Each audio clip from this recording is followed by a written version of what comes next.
I see us. Yep, I'm getting everybody doing. Happy Friday, everybody. Might be like, why they just sitting here quiet? Well, trying to get all Live? of the viewers on. We are live, and if you are watching this, go ahead and share that with somebody that is looking to move abroad and may need to hear some conversation around that. Specifically tonight, we're getting into Cali, Colombia. So I'm going to let the Instagram and the algorithm do its little thing. But for everybody that is attentive to what is going on, welcome back. We are here on a Friday with Black Expat Life Abroad and Mr. Akeem Tosin from Live Be Do. What's up, Akeem? How you doing? What up, everybody? It's your favorite travel host, Akeem with Live Be Do, out here with my man RJ, Mr. Move.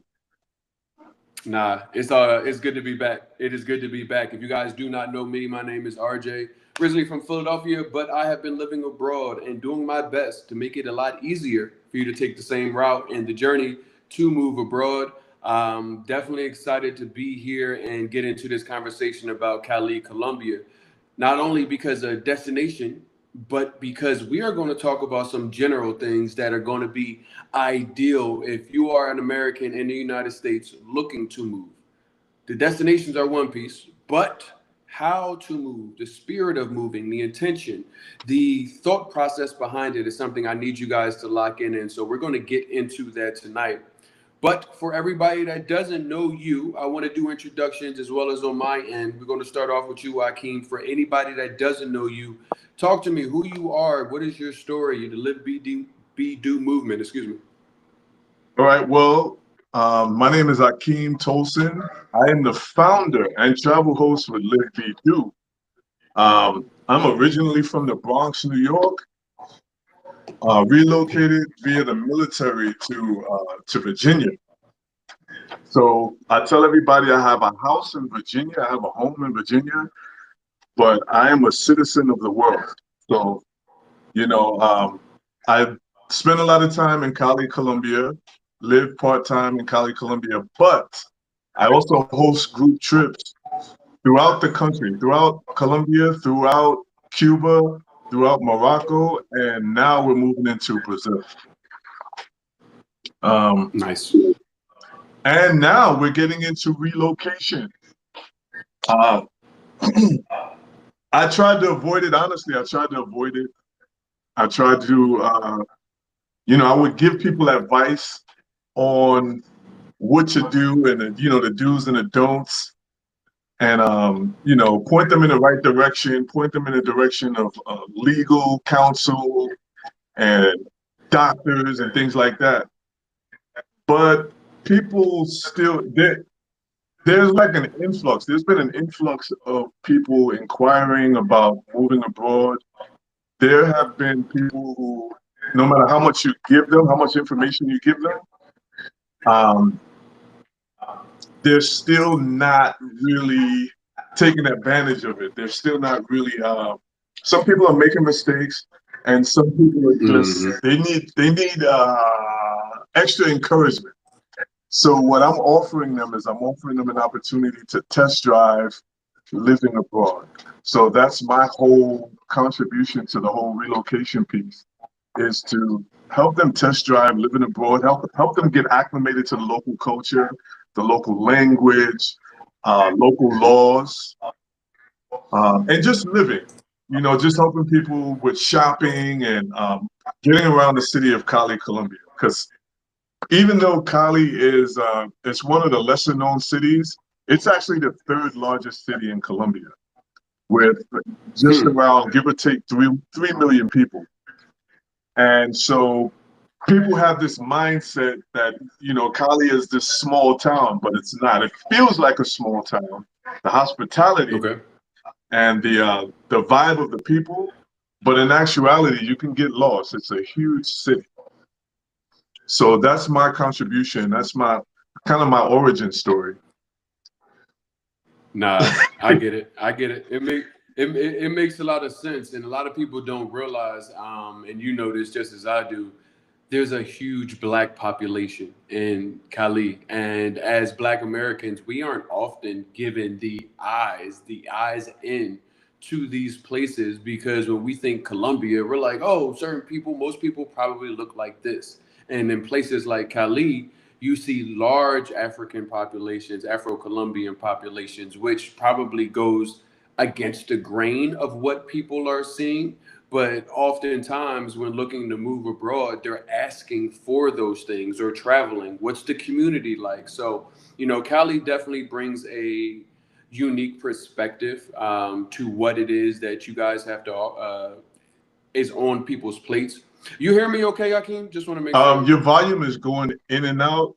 To the people who just signed in on Instagram, let us know if you hear us. Drop a thumbs up. Let us know how the volume is. If you can see us, if you can hear us, let us know in the comments. Yeah, no, I appreciate that. Wanted to make certain.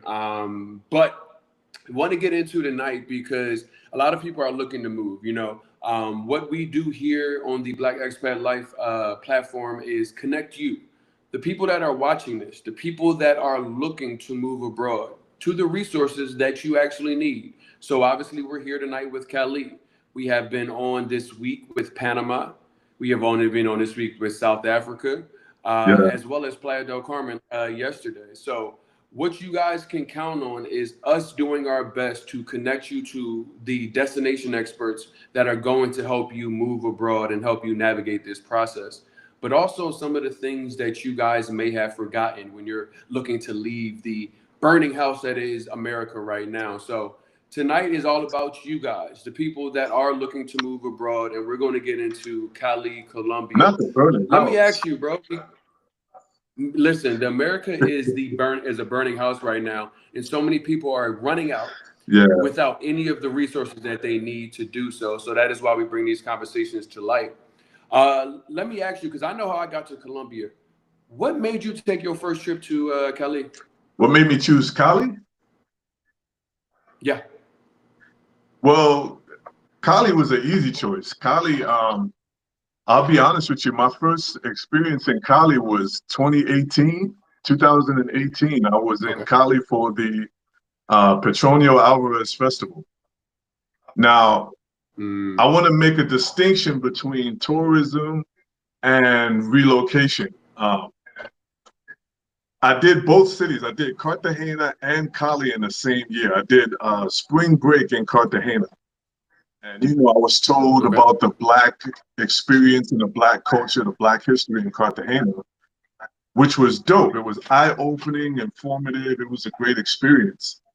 But I met a woman in Colombia who she saw me. She saw that I was in, I guess she saw via social media that I was in Cartagena. Mhm. And she asked me if I enjoyed it. And I was like, yeah, yeah, yeah. She was like, well, there's a city called Cali. And if you think you saw it, if you feel like you experienced Black culture in Cartagena, you need to really go to Cali to experience true Black Colombian culture because, the way she explained it to me was, that's where the larger population of Black people were. And I couldn't even fathom, even at that point, I couldn't even fathom from what I've seen in Latin America, Latin American content, I couldn't even fathom. I was not prepared for what I saw when I came in August of 2018. So first of all, when I got to the city, it was the most Black people I had seen in my entire life. And I Really? say, at Even the coming from the festival, United States? at this festival, because this Okay. festival brings a 500,000 people together in one weekend, just in a matter of a few days. It was so many people. And one of the things that really struck me was it wasn't just the Afro, it wasn't just the ambiguous or the mix. It was like really Black people. It was Black people with African features. So when I got into the tourism, when I got into the travel business, when I considered bringing people to Cali, that's when I learned that there wasn't really any tourism in Cali. There wasn't any Afro tourism. It wasn't being promoted like Cartagena. Now, I say there wasn't any tourism, but there was a wealth of culture.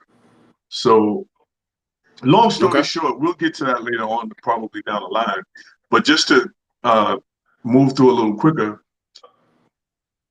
I realized that the relationships that I made in Cali were more organic than the relationships I made in Cartagena. Because, you know, in Cartagena, that's a tourist-driven city. So everything is transactional. You know, even if you meet somebody and you hang out with somebody, if they work in tourism, they're going to be busy. You know, sometimes to get their time or, you know, to get their energy, you're going to have to pay for food. You're going to have to treat them, take them out to lunch. It wasn't like that in Cali. In Cali, it was more organic.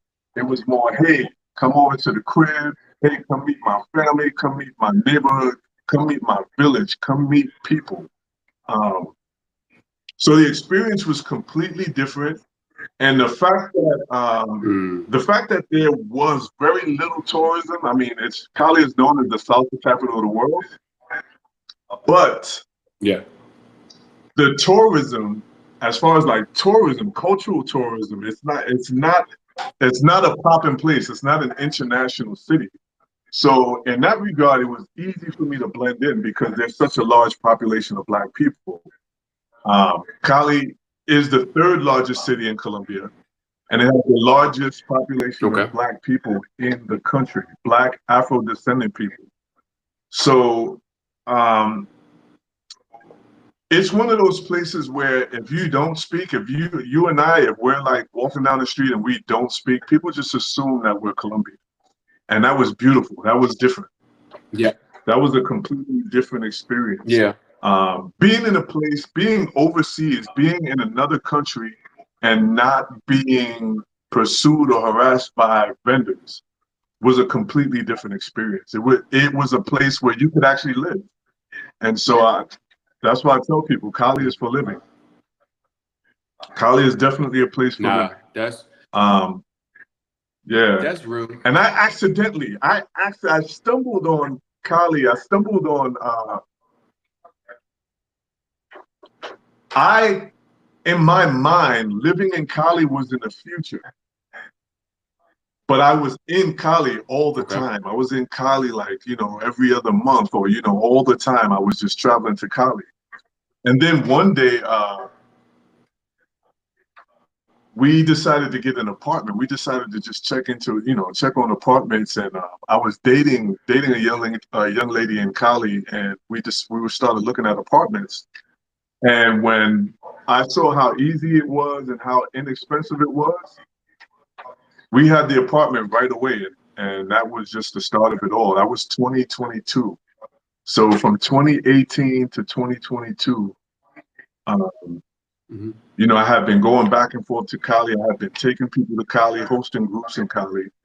But it became, you know, I began to look at it as a serious place to live in 2022.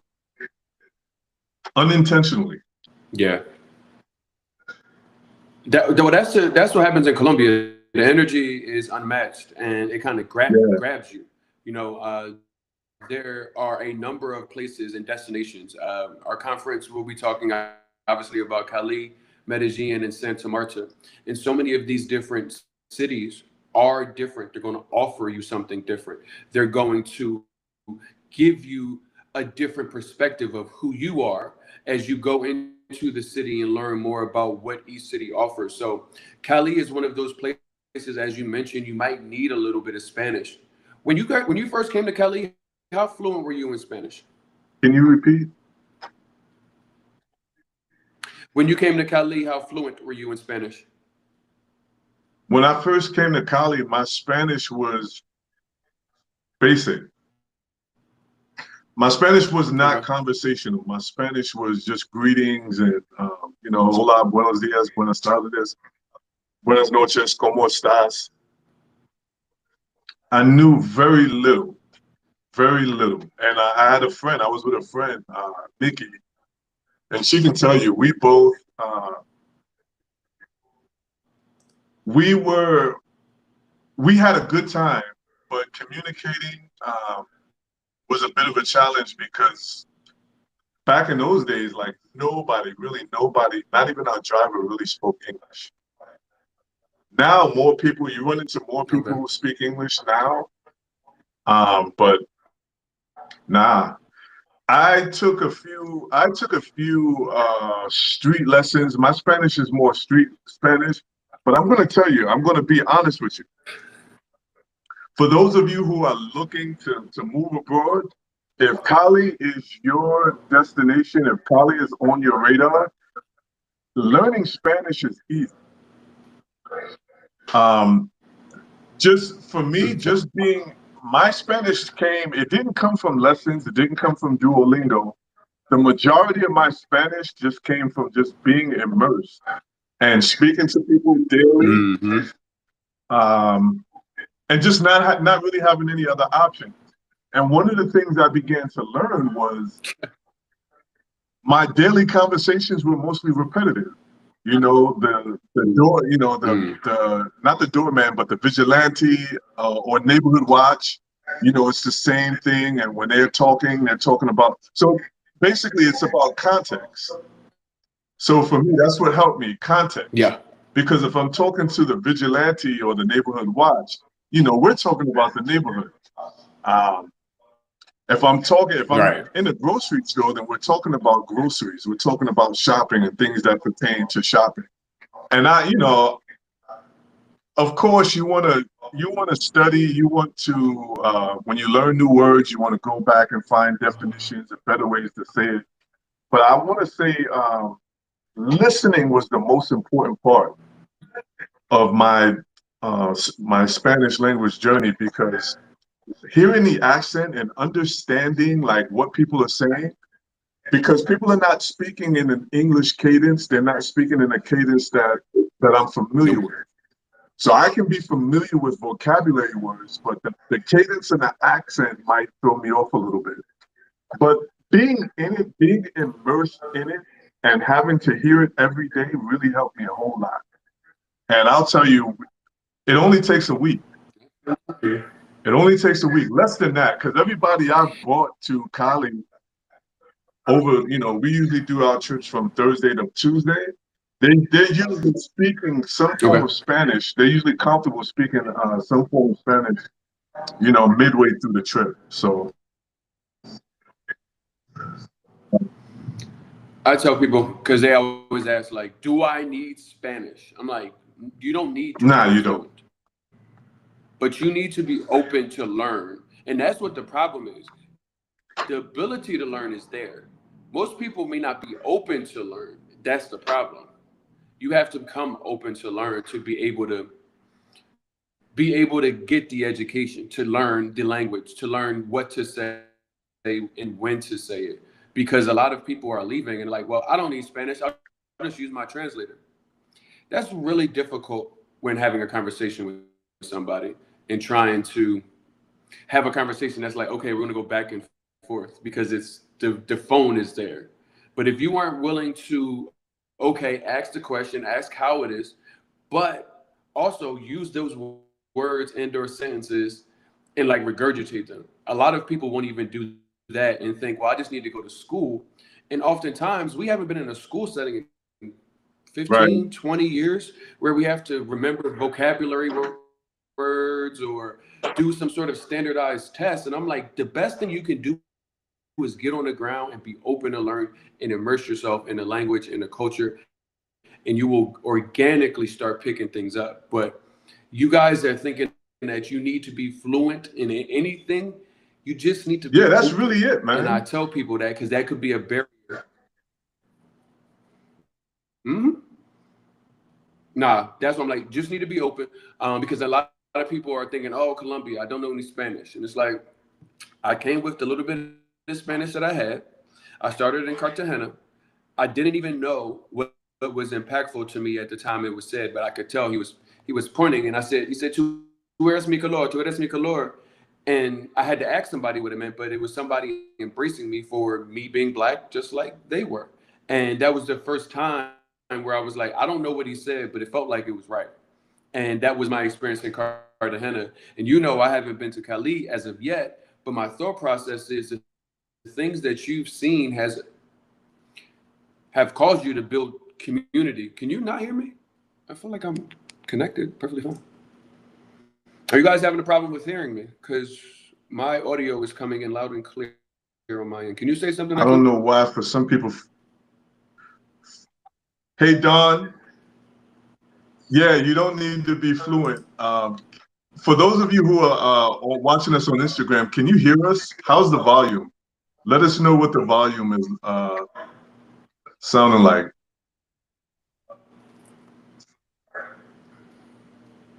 Yeah, I don't see any microphone issues on my end. But let's get into another scenario. Talk to me about what a daily life looks like in Cali for you. Can you hear RJ? What RJ? they can expect. What was the question? What does your daily life look like, and what can somebody expect to live daily life in Cali? So daily life is no different than living in the States, living there's not much difference other than, it's not, I will caution people who are looking to move abroad.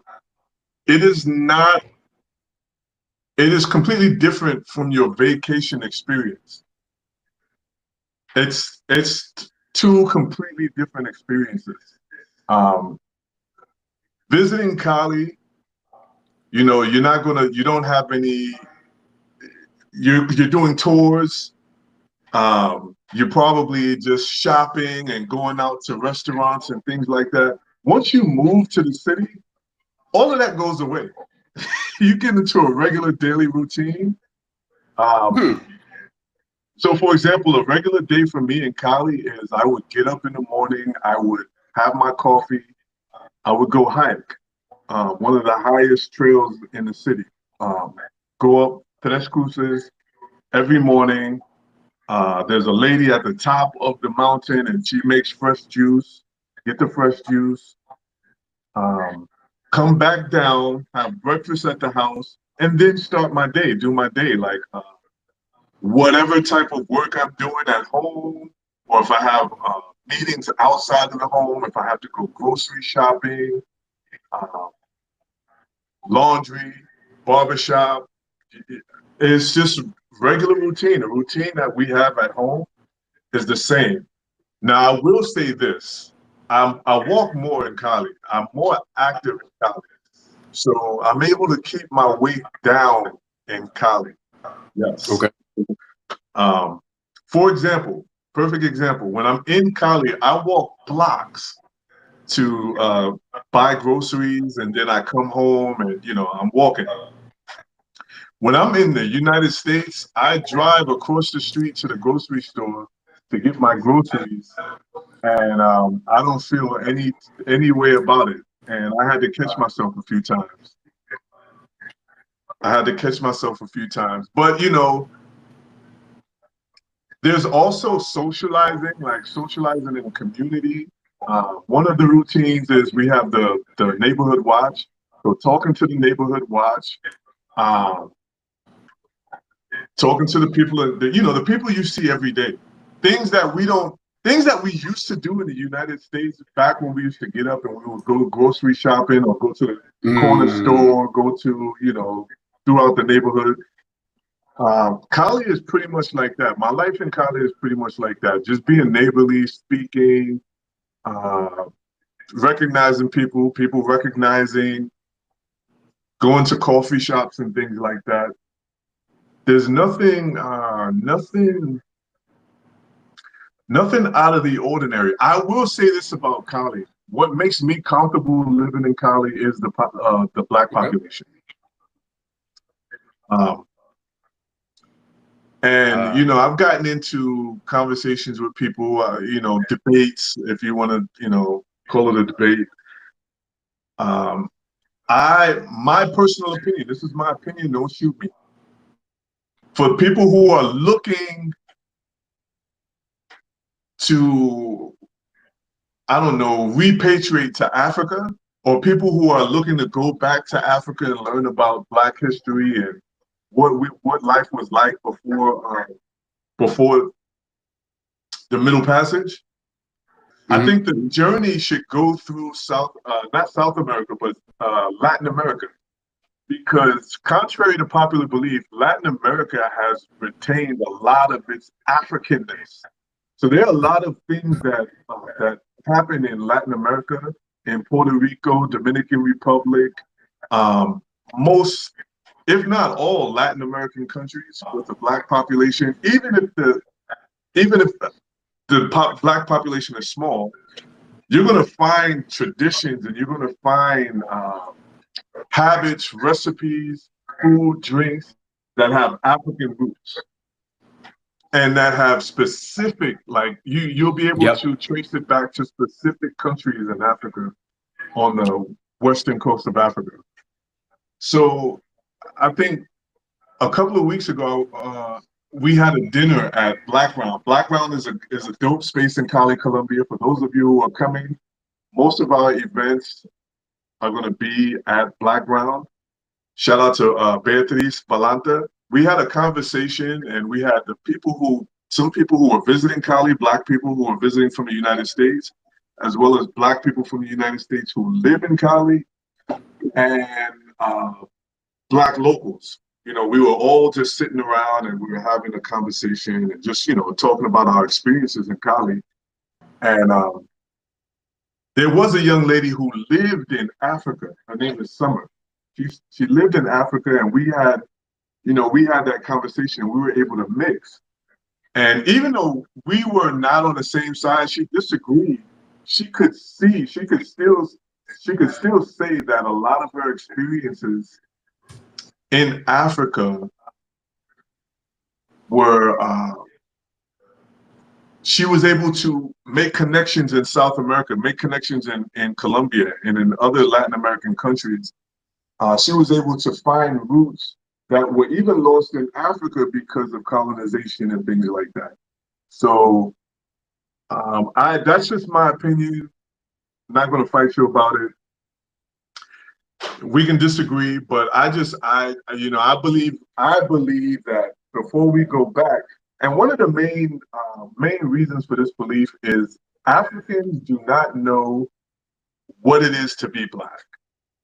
And I know we're on relocation, and I'm getting off the subject just a bit, but I said that to say this: when you go to Latin America, when you go to places like Colombia, the Black people you meet understand, you identify. We have similar struggle, similar journey, a similar experience in Blackness. So that's one of the reasons I say that, because our journey is identical. The only thing that separates us is a boat stop or a port, So I encourage people.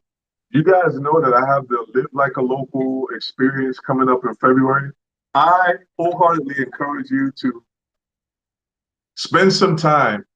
If you have time, if you're like a digital nomad, if you're retired, even if you have some extra time just to kind of like hang out abroad, if even if you want to just kind of pass through city to city, spend some time in Colombia. Spend some time, get to know the community. The communities, it reminds me, it's reminiscent of the South, the Black South, the hospitality in Cali, Colombia, and the Black excellence, because the Black people you meet in Cali, Colombia are going to be educated, well-educated, with degrees. They take education seriously. Remember, this is not a place with heavy tourism. So they're not all fighting for opportunities to give tours and things like that. These people are actually living. Engineers, lawyers, doctors, all kinds of great professions. And we lost RJ. So Okay. Guys, I'm open. While I'm here, I'm open to any questions that you may have. So if you have any questions about Cali, just, Yeah, and definitely want to get. I got a question because safety is definitely a big concern for people. They get hyped up over any news article or social media guy talking into his phone. Talk to me about safety because I know when you type in Cali, Colombia, you might get misled on what real life is there versus what you know to be true. right. I'm going to tell you this about Latin America across the board. Okay. Every country I've been to, the neighborhoods, the cities, the regions with the largest population of Black people, even in Puerto Rico, they're going to tell you those are bad areas, just like in the United States. And so Cali having the largest, being one of the major cities and having a very large population of Black people, there that is the stigma that comes with it.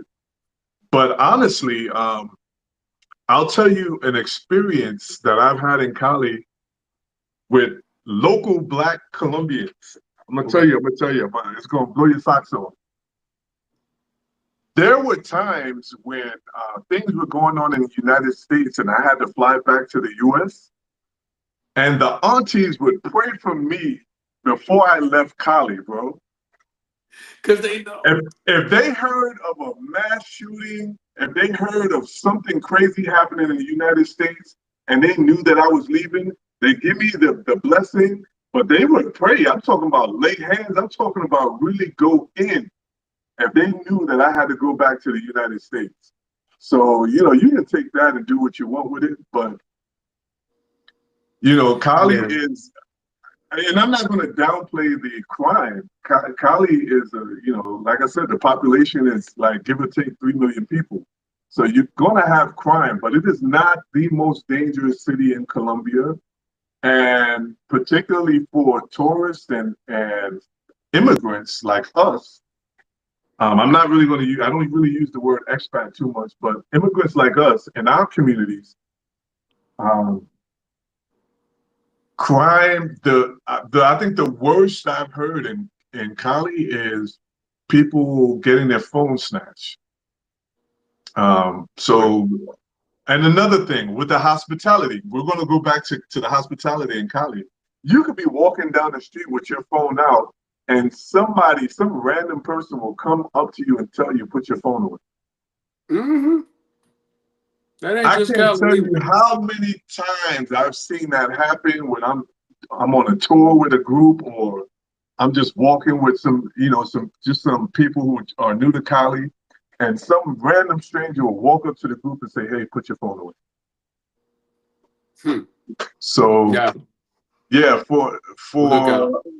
so as far as crime, the worst is going to be a pickpocket or somebody on a bike or a motorcycle is going to snatch your phone and keep going. And and I say that because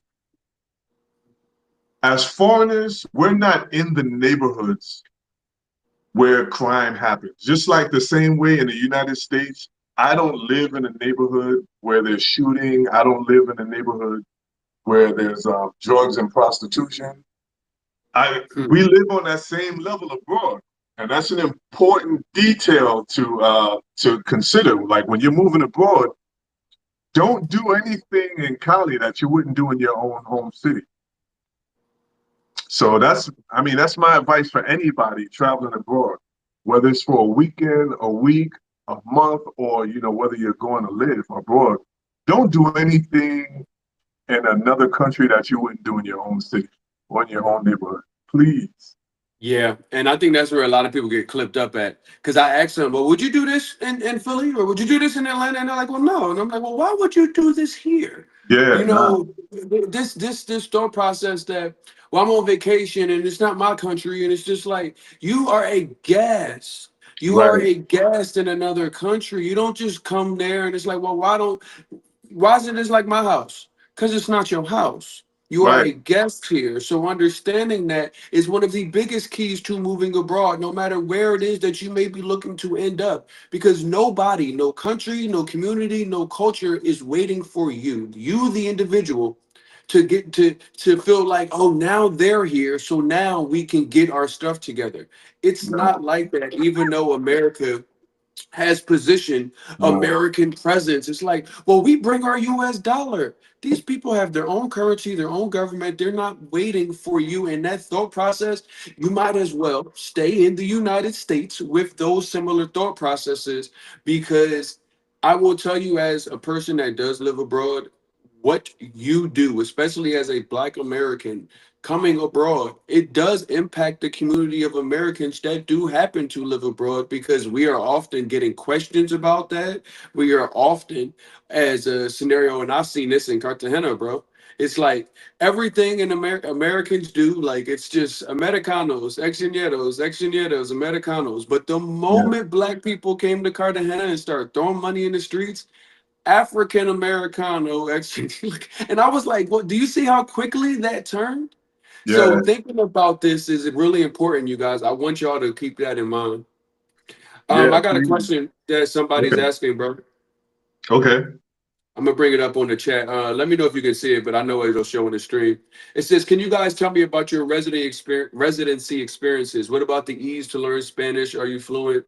Mostly care about being able to speak and comprehend what's being said." I can. Let's start with the long term, and I will start there because I have gone through the visa process.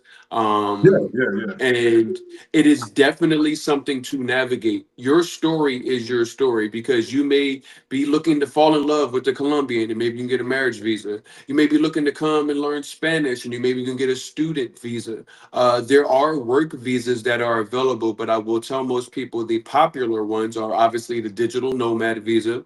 One of the other popular ones, you mentioned you being in the military, Akeem, is the pensioners visa. So Yeah. many military vets are actually qualified for the visa, because I don't quote me on the numbers, but I know at least with digital nomad visa, it was about you needing to show that you make about $1,100 a month in the United States, and let's even double that if it was the retirement, but I'm pretty sure it's around the same amount. $2,000, $2,200 a month. That was what you would need to show. So a lot of people are taking a look at Colombia because there are some favorable options for you. The biggest thing I tell anybody that is looking to move abroad, thinking about residency or visas, one, take your time. I say that is because you are getting out of a bad relationship, like which is the one that you were in with America. Before you go jumping into a relationship, getting paperwork, submitting documents about yourself, I would know a little bit about the place that I'm looking for. But the second thing is, what is your intention? Is your intention to stay short term, or is your intention to stay long term and actually become a citizen? Because those are two different things where there comes to residency or visas, um, for sure. Oh, this is a question that keeps coming up, and I think this, yeah, I remember this one too. He wanted to ask secondarily, do you feel comfortable getting dressed and going out without getting robbed? I'm gonna let you answer that because you kind of talked about it a little bit earlier. But a lot of people coming from the United States may be wearing designer or certain outfits that cause different outlook. Um. Yeah. That's a great question. I don't Mhm. have any fear um, when I'm going out in Cali, Colombia. Now, obviously, there are neighborhoods that I refuse to go to. I will not go to unless I'm invited. There are neighborhoods that I won't go to after a certain time at night. You know what I'm saying? It's Yep.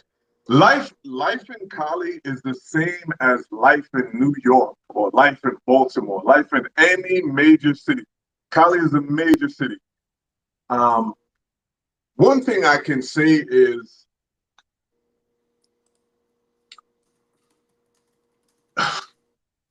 I don't know. The way I tell people, the way I explain it is when people travel to New York from Italy, from when Europeans travel to New York for tourism, they're not coming to where I grew up in the South Bronx. They're going to They're not. Manhattan.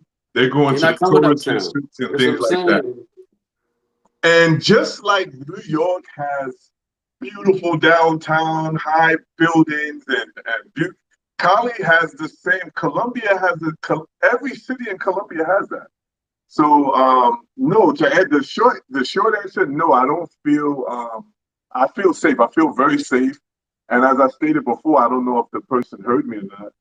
The worst that can happen if you're living right, if you living right, the worst that can happen is you might get a pickpocket or somebody may snatch your cell phone out of your hand if you're not paying attention.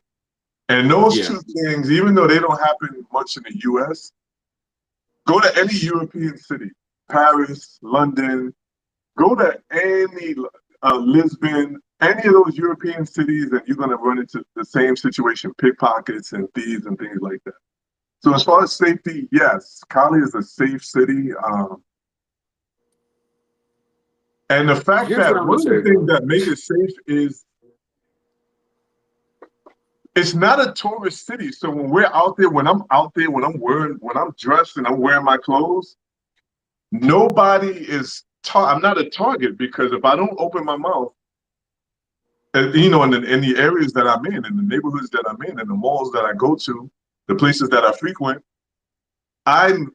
It's there's nobody targeting tourists because it's not a big tourist city. So everybody, I look just like a Colombian.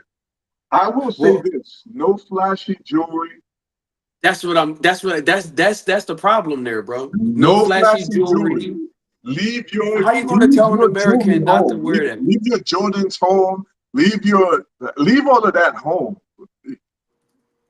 But I don't that even but allow that's people, I don't even allow people to wear stuff like that. When people come to Cali and I'm hosting, take the watches off, take the chains off, take all of that stuff off. Not because we're gonna get robbed, but because when after you leave, whoever saw you is now gonna associate me with flashy things. And I don't want that. I don't want that for my life, and I know you don't want that for me. Um, nah. and the fact, and another Akeem, you thing is, gotta address the elephant, bro. Colombia is just not that kind. It's not necessary. It is But that's not the elephant necessary. in the room, my It brother. is There, so unnecessary to. And I know when you're home, you feel like you gotta wear this stuff. Yo, that's what I'm don't trying to tell you. do not. We have a saying in Colombia: "No dog papaya." No, die papaya. No dog Don't get papaya. Don't give papaya. Papaya is one of the easiest fruits to get in Colombia because it grows everywhere. When they say don't give it when you don't be so easy. Don't hold be on, bro. so don't be so flashy. Don't be so Time out. I need you to realize where people are, bro. You saying don't be flashy doesn't negate 35 plus years of some people watching this and saying you need to go buy things. You need to wear your bank account on your body to provide value or nah, show that nah. you have. But You, people in you can't America even are too conditioned to this. That is why when they say, you well, can't I can't even wear Louis Vuitton, I can't wear you my Rolex, not with me. but they Not don't with me. understand why though. Not with They're me. not I will understanding why though. listen. That's why this question is here. When I'm picking you up, or if I'm waiting for you at your hotel or at your Airbnb, if you come outside like that, I'm gonna wait for you to go back and change. You are not But going out. You're not going anywhere with me with a Louis Vuitton bag or any kind of brand, any kind of crazy flashy jewelry, watch. Um, wear I some, need you to tell even them down to why your though. feet. Wear some plain shoes, bro. You are not. We're not But walking you're down the street together. We're not. I refuse. I refuse. everybody hasn't had the experience that you have had living and traveling. So a lot of I people refuse. are literally looking to move abroad and it's their first time out of the United States. So I try to do my best to get people to understand that even the thought process of showing people how much money is in your bank account, wearing a $5,000 chain, wearing a necklace, these are often goals and things, even going and buying the newest Mercedes Benz. These are often things that the American ethos ethos that said this is what you need. So when people are asking, bro, well, what can I wear my normal clothes that I would wear in the US? When people get super fly and wear a Versace shirt with the gold chains on them, that's what they're asking. Well, we know better not to come by, but it's just Ah, like, no, you cannot wear those things. And not because somebody's going to rob you or anything like that. Maybe that happens, but not automatically. What is going to happen is you, the person that is wearing their bank account on their body, is going to pigeonhole yourself into being thought of as the arrogant American. Nobody cares in Colombia or many places abroad what you have to show them. That is why I tell people before they wouldn't even pack that. And I know how you roll, Akeem. You give people a heads up before you even come here. I tell them, leave all your jewelry, all your yeah, designer no, stuff. You know, maybe you got an Apple Watch. Cool. But none of that is important. Not I care, nor the people that are here. That is not going to get you any further with anybody. That question, I appreciate you for asking, because that is what I get a lot of people asking. Well, can I bring my Louis Vuitton, or I got a bust down watch or a chain? And I'm like, take that off. Leave it in the United States. So if you are still looking to do that, wear those kind of clothes, be designer out, I would say stay in the United States. It's a perfect place for consumption and capitalism. We're talking about community and culture here, and these exactly, things are apparent. That's why I was like, exactly. "Nah, we can't skip over that and just tell them, nah, I'm not going." Like, tell them why. Yeah, Because in no, America, your value is what you can show people that you have or have access to, and none of that nobody cares about over here. no. Um, Not unless you're in Cartagena somewhere doing a video shoot, turning up on a boat where nobody can see you, because it is one of the most unnecessary things. And I'm gonna put it this way: I host weekly events in Cali, um, in local spaces. We go to different neighborhoods, and one of the things we do on Friday, we go to the east. We go to a working class neighborhood in the east of Cali, and we have lunch. We get haircuts. We talk trash. We drink, and we just have a good time, a regular time.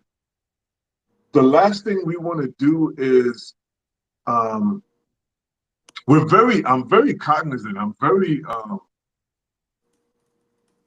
very particular about my presence and about my impact in the community. And the last thing yeah, I let's talk want to about that. do is give somebody a reason to rob us. And Hmm. this can happen anywhere, because people get robbed in the US every day. But that is that That's much a more fact. unnecessary in Cali. We're out in the neighborhood, we're having a good time, we're building relationships. The last thing I need is for somebody, because everybody, yeah, as good as I make it sound, everybody's head is not on straight. You know, everybody's not in the presence of God. So,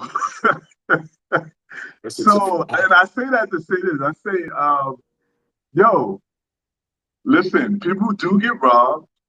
It doesn't. I don't want to be a target, and I don't allow people to come with us dressed like that, being flashy, because when you leave, that thing never goes away. So whoever saw us that day, or whoever, if somebody has bad intention, now all of a sudden we're getting all of this special attention, and our time, it's easy we go our routine is regular. We go every day or every week at this time. So we're there every Friday, and somebody up to no good is there also every Friday, or is just watching.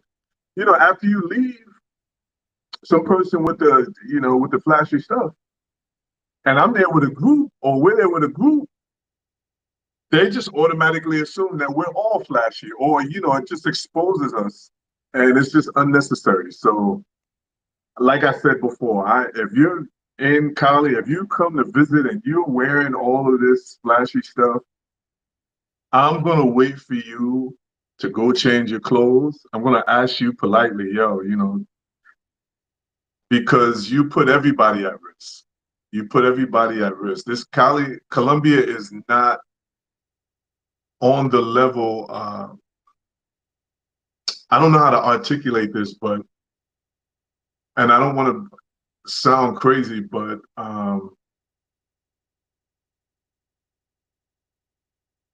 they can't afford those things. And they already associate US culture or hip hop culture with being flashy and things like that. So that's the last thing I want to come across as, or that's the last impression that I want to leave. The last thing I want to do is give somebody the wrong impression of who I am or who we are, and, you know, expose ourselves to anything, you know, harmful or anything like that, or even tempt anybody. That's temptation. That's unnecessary temptation. Nah. So, and that's why, this is why when we do the relocation, a part of the relocation experience, and a part of even my tourists, even my groups, a part of the experience is we have a segment where we go into ethical tourism or ethical relocation, and what that is just talking about or bringing awareness to people who are traveling with us to be cognizant of the impact that we have on a community, what we bring to the community, how we're perceived. And, you know, we can't help, there's some things we can't help, but some things we can, a lot of things we can. And one thing I don't want to do is I don't want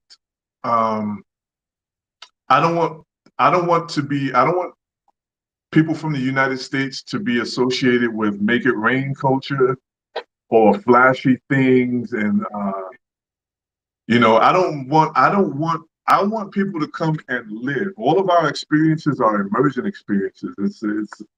It's community type stuff. I don't want people to, I don't want us to come and damage the ecosystem, damage the economy, making it rain, over tipping, things like that. That's another, that, you know, that's a big thing, like over tipping and, you know, sometimes, and gentrification. Gentrification, you'd be surprised at how many people around the world, it's a global thing, it's a global phenomenon, it's a global thing. Sometimes when I'm posting and I'm sharing content about Cali, a local will come into the comment section and say, hey, please go home. You know, we appreciate you visiting, but go home. Please do not gentrify our neighborhoods, do not gentrify our community. And, you know, that's an important thing that we need to be aware of. We just need to have an awareness when we come into these spaces. You know, things like, you know, because we're pricing people out. Honestly, if we're not careful, we will price out the locals and we will create conflict.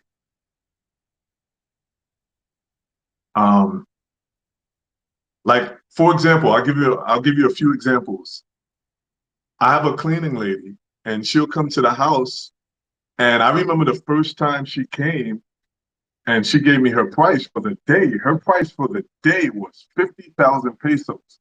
50,000 pesos was about 12 US dollars or something like that. And that's for 8 hours of work, 8 hours of day. My apartment is not even big enough for 8 hours of work. So in my mind, I'm like, oh my God, that's not enough. That's not enough. And I'm thinking that's not enough. But then when I go and I ask other cleaners, you know, for their rates, they were pretty much, you know, in the same neighborhood, not much more, you know, so most of them were a little more expensive, but not much more. And I could just see my neighbors hating me because after I give the cleaning lady $20, $25 a day, or even $50, just tipping her $50, how she just go up, you know, go up in her rates. And now nobody in the building or nobody in the neighborhood can afford it. So that's just an example of impact. and being mindful, because there is a local community that we have to consider, and we don't want to compete with the locals for resources. That's something that we don't want to do. That's something that could end up really bad relationships, and we want to come. We want to either blend in, be regular, or just make the community better. My guy's locked out and can't get back in. I don't know how to let him back in.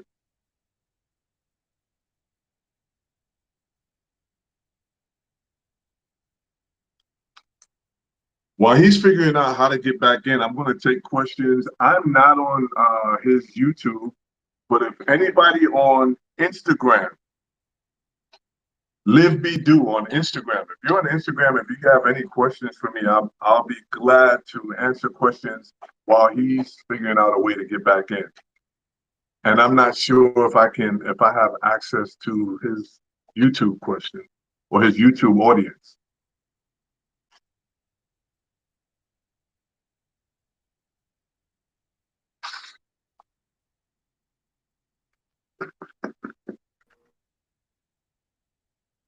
Looks like he's coming back in. Hello, can you hear me? You got that Fisher Price Wi-Fi, bro? I do. We're gonna have to talk to the Mexican 30s about this. What I need you to do, though, I appreciate it. Unfortunately, my internet is down, but we will get this up and cut up and put back second for the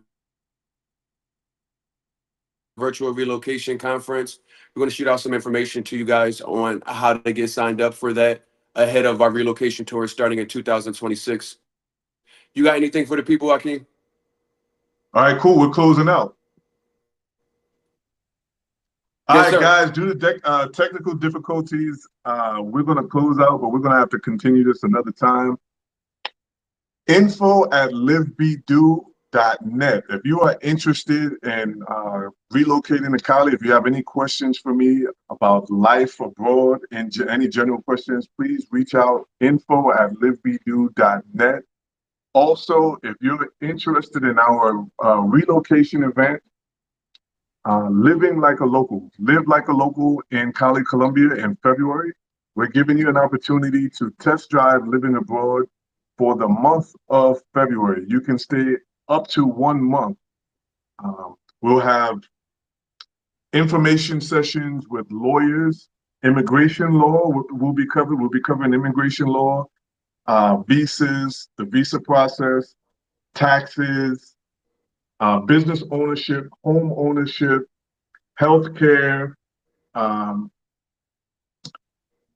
what else? Education and childcare. If you have school-age kids. What else? Health. Did I say health insurance? Health insurance and health care. So we'll be doing tours of medical facilities. We'll be doing apartment tours. We'll be doing real estate tours and things like that, as well as giving you guidance and helping you get familiarized with the city. We'll also have language learning opportunities. If you guys want to learn or improve your Spanish, we'll have that. We've got a whole itinerary of good information, great information at a very low price, very reasonably priced. www.livebedo.com. Thank you guys for tuning in, and we will. Yeah, yo, thanks for having. Oh, can you hear me? Shout out to RJ, Roots and Routes, Black Expat, Life Abroad, all of those platforms. Thanks for having me. Thanks for sharing your platform. And that's all I got. See you guys next time. Later. All right, later.